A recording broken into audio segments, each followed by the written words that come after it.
Welcome, everyone. Thank you once again for joining. And for today, we are going to continue our second discussion for international business and trade. So let's get started. So, in this chapter, we are going to continue chapter 1, and we will be covering the 10 flattening forces, the nature of international business, the problems of international business, and the case for Google and China. So let's dive in right through the 10 flattening forces where we left off in our first discussion. So we all knew that Thomas Friedman stipulated that there are a lot of factors that contributed to the flattening of the world. And the first among the many factors is the fall of the Berlin Wall, which happened around 1980s, 1988 if I'm not mistaken. Now, this event liberated millions of people and signaled the end of communism. It also shifted much of the world from centrally planned economies to democratic, free market-oriented governments. So just to give you a brief background, what happened during the fall of the Berlin Wall, it was during this time wherein Germany was divided into western and eastern part. The western part consists of France, United Kingdom, and United States. And then the eastern part is controlled by Russia. Now, these were allies during the World War II. Now, after the World War II, and when they were controlling Germany, they had some disagreements. So the said countries, the three against Russia, failed to meet a certain point of agreement. That's why Russia decided to build a wall dividing Germany into two parts, right? Now, for almost 30 years, the people were separated from their family, their loved ones, their friends, and there were a lot of restrictions and issues with how Russia was managing their side of the country. Now, a lot of people from Eastern Germany wanted to flee to the western part so they can feel the freedom and the liberty to practice much things. Now, during the 1980s, it came to a point wherein the two parties decided to unite together and destroy the wall.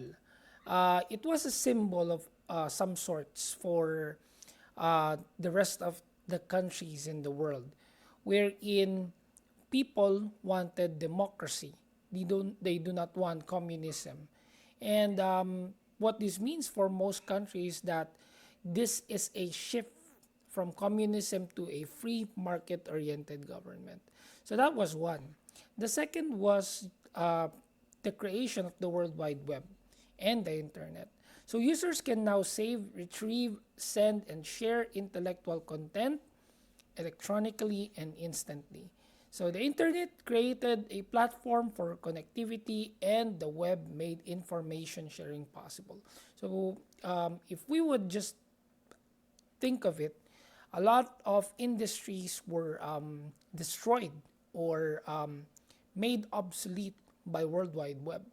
But at the same time, the World Wide Web created new industries. One of the industries that was greatly affected by the World Wide Web was the music industry.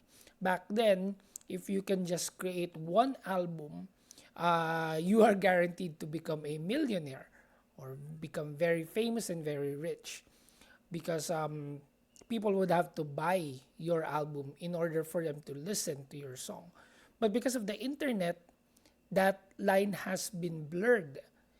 It's easy for people now to just download music, and the term piracy has been rampant. And a lot of people are now just, downloading softwares, movies, music, and whatnot. So a lot of companies had to close down, especially for those companies who are providing such media. So you see, that is just one area alone wherein the World Wide Web has taken its effect. So that's the second flattening force. The third, we have workflow softwares. So when you say workflow softwares, this makes people able to collaborate remotely. So just like what we are doing now with our synchronous classes, the teachers can be in the comfort of their homes as well as their students. Now through the internet and softwares, actually free to use softwares like Google, Microsoft Teams, etc. Uh, the students and teacher can now collaborate. That also applies for workers. A lot of people can now work at home. Thus, the creation of the phenomenon work, uh, job at home or work at home. So nowadays, it's easy to monitor someone's productivity from afar, right? We can collaborate easily through the internet. And I would be able to monitor your performance, how are you doing, communicate with you, talk with you, even look at your activities, right? So that has been made possible by workflow software. That is an example of a flattening force. Number four is the technology of uploading. So not just downloading, but also uploading, providing free access to community developed software. So computer applications were no longer bought, just like now. Back then, if you would buy computers, you would have to buy the software as well, and then you would have to pay to renew the software. But with internet, you can practically download any type of software, and this will come for free. People can even crack the codes for these softwares so that they won't be expiring, right? So now, those companies would have to think of other ways to monetize their softwares, like adding features that are not available for the free version, right? So they could be downloaded for free on the web. So that's a challenge, and it's a flattening force. Number five, outsourcing, and number six, offshoring. These two come together, but they are actually different. So when you say outsourcing, it's specific to functions or tasks performed in-house, such as tax preparation, research, call center operations, that can be performed in another company for a lower cost. So back then, when I was working for a call center, we often use the description that one U.S. agent, one U.S. agent's salary is equivalent to 15 Filipino call center agents' salary. So that's a no-brainer, right? If I'm the businessman, I would definitely go to the cheaper destination, even for lesser quality, if that would bring down the cost, right? Bring down the service cost for my consumers. And that is also a byproduct of competition, right? So since there are a lot of telecommunications companies competing for the same market, the companies would have to find ways on how they could lower down the cost. And another would be offshoring. So if when we mention outsourcing, it's transferring the service or handing over the service to another party. But when you say offshoring, it means moving the entire operation. Transferring the operation function from one location to another. Like for example, offshoring the manufacturing of iPhones to China, right? Why? Because the production costs or the labor cost, it's much cheaper in China as compared to United States, right? So they are offshoring their operations there. Um, lower labor cost, lower taxes, subsidized energy, all of those savings creates a lower cost of the product, right? Imagine if iPhones were made in the US, it would probably be triple the current price, wherein iPhone's price is already high. So you see, all of these things are made possible by offshoring. So if I like what we have given as an example during the first discussion about the radiologist, there's no such thing now as job security. Your job can be offshored to another location if the salary or the operational costs are much cheaper there. So as workers, we have to be very careful, upskill ourselves in order to stay competitive, and do not rely on job security. So 7 would be supply chaining, collaboration among suppliers, retailers, and customers to create value during the production and distribution of the product. So, in a supply chain methodology, it forces the adoption of common industrial standards. So, you can see in the diagram here, we have the consumer demanding for raw materials. Now, the raw materials is brought to the supplier. There are a lot of suppliers uh, providing for a certain manufacturer. The manufacturer creates the product, the final product, it's distributed to retailers and then it goes back to consumers. Now, the value would be given at each stage of the supply chain.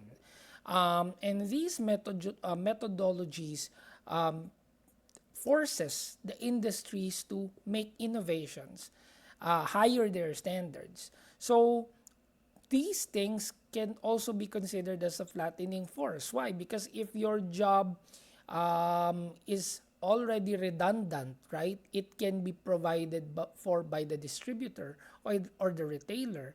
Then that means that you would lose your job, right? It's going to be handed over to the next part of the supply chain. So that's for number 7. Number 8, insourcing. When you say insourcing, companies are able to provide services for large supply chains without prohibitive expense. So it technically comes for free and it's a part of their relationship. Like for example, Toshiba. We know Toshiba as technological manufacturer. Like they produce computers, laptops, peripherals, etc.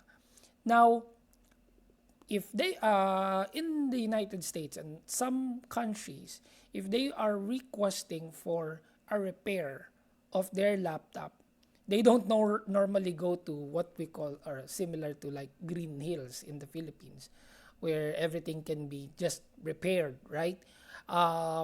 People in other countries are very much particular with warranties, so they don't want to have their warranties voided. So they must go to accredited partners. And before UPS, which is similar to LBC, it's a logistics company, before UPS transports the defective laptop or computer gadget to Toshiba, they would try to fix it first. Now, it's part of the deal between UPS and Toshiba. And that's an additional value for the consumers in both of the companies. That would guarantee UPS that Toshiba will stay with them as their shipper. Why? Because UPS is providing that additional service for free, which is to troubleshoot computers, repair computers, those things, right? Now, that's also a flattening force because it would remove redundant positions.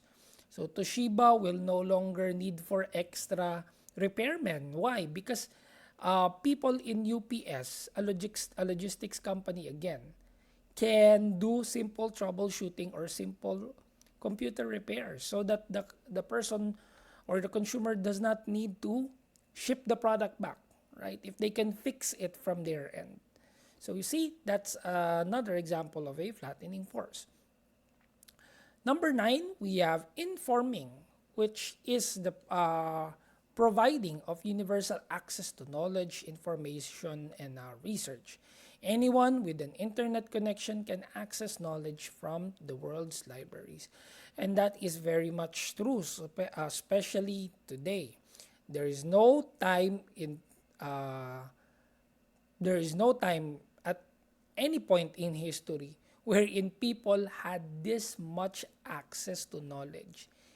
It's just today, right? Students can just Google whatever information they need. They can go to Wikipedia, they can go to e-libraries, directories, look for research articles, etc. So, that's made possible now, but back then you would have to physically go to certain libraries and look for information which is just limited. Now you have the entire world at your fingertips. You can get any information from any time, from any location. That's the power of the internet. That's why students nowadays don't need to memorize things because they can easily Google it, right? They can easily look for it online. What's valuable now is not memorization, but the ability to use the computer, navigate it. So that's number nine. And then number 10, the last one would be wireless connectivity. So wireless access created a mobile society, so work was no longer tethered to a hardwired connection. All content could now be digitized, shared remotely, and reshaped. So that's very much true, especially today. Everything is just stored in the cloud. Even bigger files like movies, pictures, any type of data practically can be stored in the cloud. You don't need physical hard drives anymore from the consumer's end because that has to be worried for or shouldered for by the provider. And then we don't need hardwired connections because we can be connected through wireless technology like Bluetooth and many other things, Wi-Fi and others. So those 10 are some of the forces that have flattened the landscape, right? So when you talk of international business, there are a lot of factors surrounding it, such as restrictions, the benefits to participating countries, operations of larger scale, integration of economies, dominated by developed countries or domination of the bigger country to smaller country, market segmentation and sensitive nature. All of these things has to be considered and part of international business. And along with these things are also problems. So doing international business is not a walk in the park. There are a lot of things that needs to be considered, like political and legal differences. So of course, when you are penetrating a certain country, you would have to worry what political allegiances are present. Factor, absolutely. Because if you are a business, you would have to satisfy some political entities or political parties. Now, of course, there are most of the time two sides in each political landscape. Like, for example, in the US, there are Republicans and Democrats. You would have to carefully navigate or determine where you will be associated. Because if your business is associated in the Republican side, then the Democrats may not be able to purchase or patronize your product. So if you would be neutral, that's also another thing. But customers nowadays wanted association and loyalty. So that's another thing for the business to problem. Cultural differences is also a thing, of course. You would have to take note of cultures like Muslim culture, Asian culture, Western culture. Um, if you're in a Muslim country, therefore you cannot serve pork.